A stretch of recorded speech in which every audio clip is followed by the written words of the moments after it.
அடிச்சு குடிச்சு கிடந்த ஊருக்குள்ளே நல்ல அறிவை கொடுத்து இணைச்ச உமையவளே மனுஷன் நினைச்சு எதுதான் நடக்குமடி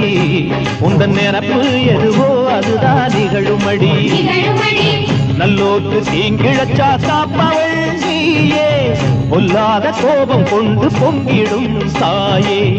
கோடானு கோடியிலே நானும் உன் சேயே கைப்பிள்ளை கை வணங்கும் சக்தியே மாயே வேப்பிலையில் ஆடை கட்டி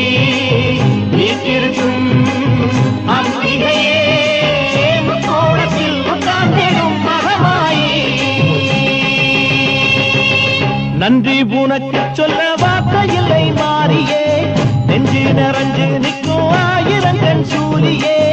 மஞ்ச நீர் செழிக்கிறம்மா பூசணங்க கூடியே